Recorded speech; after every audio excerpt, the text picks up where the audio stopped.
So I didn't realise I was thirsty until the second I started this. I'm gonna get a drink.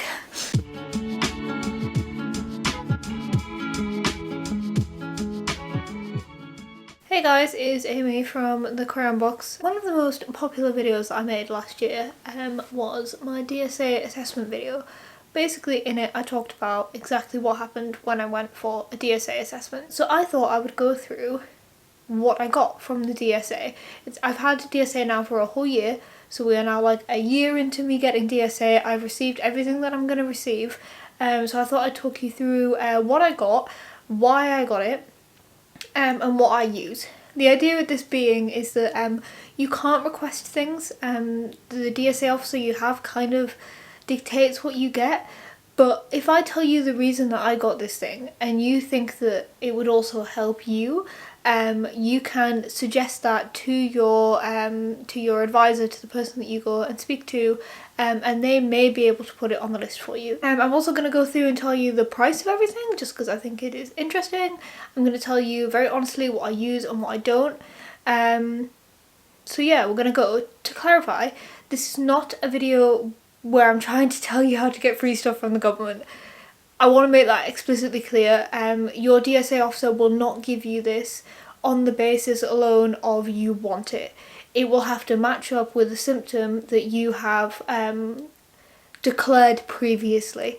So if you have no symptoms that affect your hands or your wrists, for example, they're not going to give you the mouse pad that I got, like, spoilers, but it has to, it has to make sense. They're not just going to give you anything. So I got 4 pieces of software, and I do not use any except for one, so I can't even really tell you what they do, and I know that's pretty awful, and I do have the download and I can use them, and I think I have them for 2 years after I use the code, but I just don't, to be completely honest.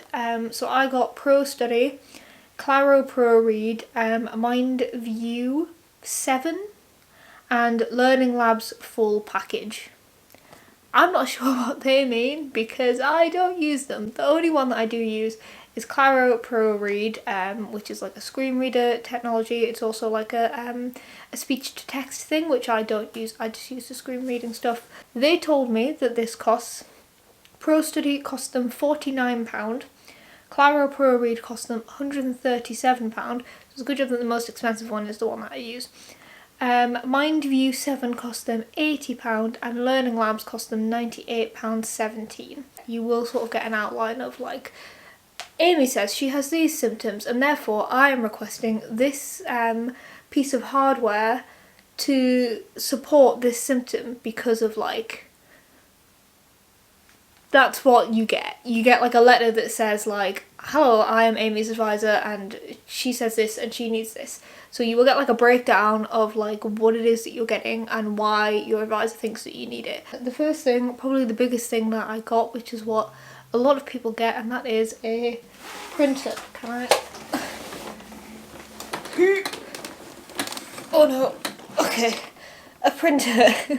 So, according to DSA, the printer cost them £40. That is a cheap printer. It explains a lot about my printer. It is also a scanner. I find it useful. The reason I got for this was that we don't get many printer credits.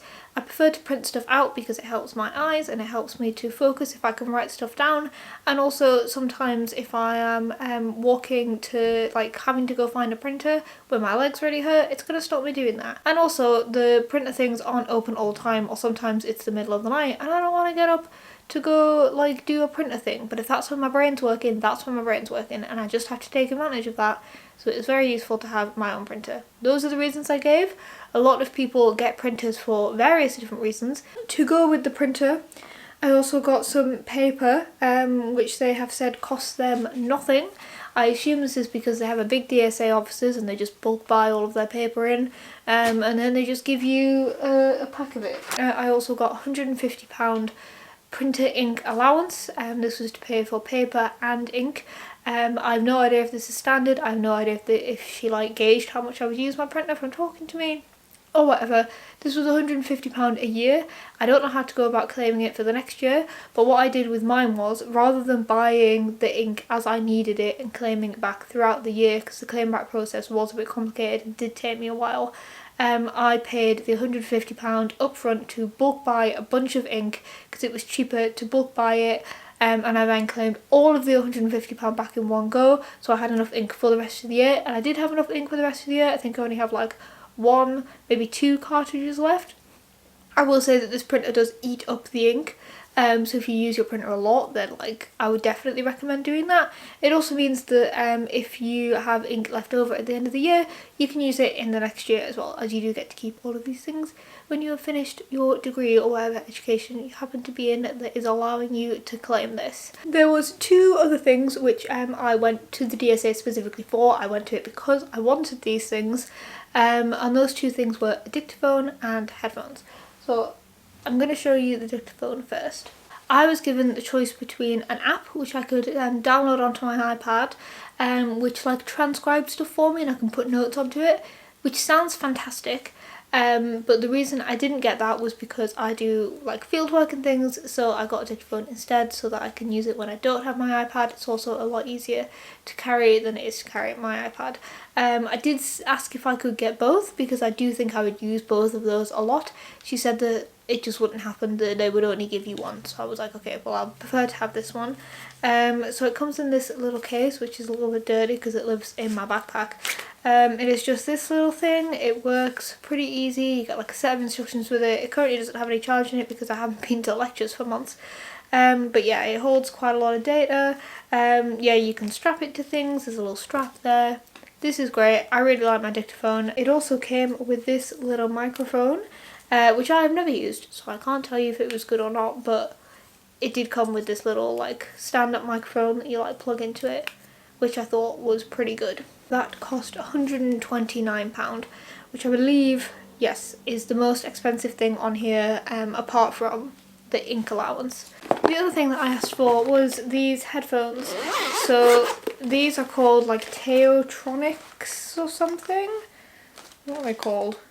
Yeah, Teotronic headphones. I wanted noise cancelling headphones because I find it incredibly difficult to concentrate if there is any background noise. So I got these. They are noise cancelling, which is good. The noise cancelling works well. I use these quite often. They are wireless. They do have a wire though if you don't fully charge them. You can use the noise cancelling feature without it being charged, so I haven't used these for a while because I've been in a house by myself, so I haven't needed to, and the noise cancelling feature will still turn on and off, which is good if you forget to charge it. I will say that the only thing that I don't like about these is that she asked me if I wanted in-ear or over-ear headphones. I said over-ear because I figured that they would be better at noise cancelling. They are good at noise cancelling, but they are very uncomfortable. I can't sleep in them, which I would like to sometimes if there's like background noise and it's stopping me sleep. I also can't wear them for very long because they hurt the top of my head. So yes, they're more comfortable on the ears, they do noise cancel well, but I can't wear them for long periods of time. In hindsight, I would have asked for the in-ear ones, but I do like these, and these were again something that I specifically requested. They come in this handy little case. The only thing that I will say about the headphones is that she did say that it is not always likely that you will get them. I specifically said that I wanted these and that they would be a big help to my life, and they have been a big help to my life. I really like having them. But my advisor did tell me that she didn't expect me to get them because they tend to only give them out to people on the autism spectrum or with similar sort of neurodivergent disabilities.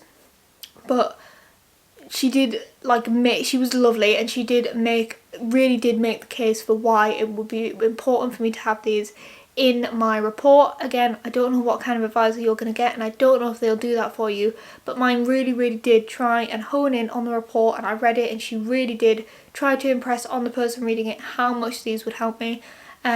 Again, I can't say that your advisor will do the same, but if you try and make it as obvious as you can to your advisor that this will help you, they are more likely to put that evidence straight onto the form, which will then be assessed by someone and decided if you get it or not.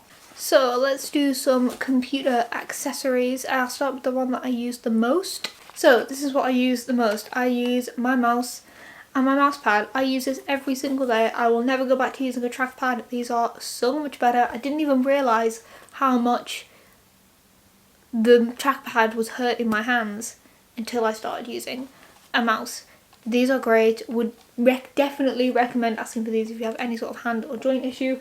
The only thing I would say is that these are incredibly cheap. If you don't get them, I wouldn't worry about it.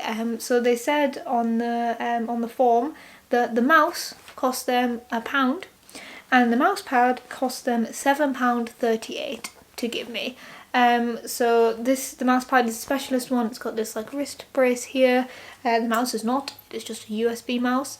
So yes, ask for this if you need it, but if you don't get it, it suggests that you can probably find them very cheaply somewhere else, and maybe even ask your advisor about where you could get it from. I also got one of these things, which I enjoy a lot, and I don't use it very often, but it is fun. It is a wrist brace, so you put it in front of your laptop and you lean your wrists on it like that, and then you type. It is just like a wrist support. I do use this sometimes, but I only use it if I'm writing very long things, and I tend to only use it when I use my keyboard. So this is the USB keyboard that I've got, as you can tell by the fact that the wire's wrapped around it. I'm not using it at the moment, but I have used this. What I actually use this for is if my back hurts, because it means that I can put my laptop further away, I can sit up straighter, and I can use this close to me. It helps my eyes, it helps my posture, it does help my hands. I find my hands are less tense when I type on a keyboard. I didn't realise my hands were tense when I typed on my laptop, but this is better, and also it's a great noise. Like, isn't that so much more satisfying than typing on a laptop? Just so you are aware as well, the gel rest, as they called it, cost them £7.46, and the keyboard cost them, again, £1. So if you don't get one and you do want one, maybe ask your advisor where they get their keyboards from. So the last two things are things that I don't really use. This one is a book chair. This is really cute because it looks like a little deck chair. You can tell I don't use this very often. How does this work? There we go. I had it the wrong way. That little book deck chair. So this is really cute. The rest of the stuff looks kind of like, I don't know, like medical and a bit gross, but this is nice. The book chair cost them £17.94. And the last thing, which I've also never used, but again, I should, I don't know why I don't, is this desk laptop raiser thing. So it came with some instructions, which I don't know where they are. I do still have them somewhere. And it comes with like this colour banding here, and you put in your height, and it tells you like where you should put the colour band for raising your laptop. So that cost the DSA £8. So that is everything that I got. There is actually one more thing that I got, which I can't give you the numbers for because I don't have them. I got like a NonMedical Advisor, I think they were called. I meet with her, so I think I got allowed an hour and a half every 2 weeks. You get asked how often you would want to do that. She contacted me, we arranged meetings and met up like once every week, once every 2 weeks roughly, to just sort of discuss things. The helpfulness of it varied. Some weeks I found that I actually would have just preferred to have that hour to do work, but she was pretty chill. Sometimes I would just say, listen, I'm really busy, I don't really have anything to talk about, so I think I just prefer to use this hour and a half to do some work, and she was very accommodating of that. She was really nice. She really was really nice. Okay, I think that is everything. I would really recommend going and watching my video about the DSA assessment where I talk about all the questions that I asked, what I advise you would do before you get there, what to expect, things like that. If you are worried about it, it was really chill. You're not trying to prove to them anything. It is not a test. They are just asking you questions and you are answering the questions in the best way that you can. So do not worry about it. I know I kind of talk a bit about like trying to convince them, but like that's not what this is about. Yeah, just go there, be honest, tell them as much as you can, give them as much information as you possibly can, and you will likely get the things that you need. So yeah, good luck if you have your assessment coming up. I'm sure you'll do absolutely great. Let me know down in the comments and I can try and answer some questions if you have any. Like, subscribe and all that jazz. I make new videos every Wednesday. come here to check it out. If you have any requests or questions, leave them down in the comments. Did I just say that? Who knows? I'm gonna plug my Depop like I've been doing. I have been making resin, handmade resin art, like jewellery and pins and things, some magnets and whatever, over on my Depop, as well as upcycling some clothes and selling some vintage clothes. I believe that's everything. I will see you next week. Hopefully my camera filmed this. I don't know why it just stopped. I guess we'll find out in editing. Okay, bye!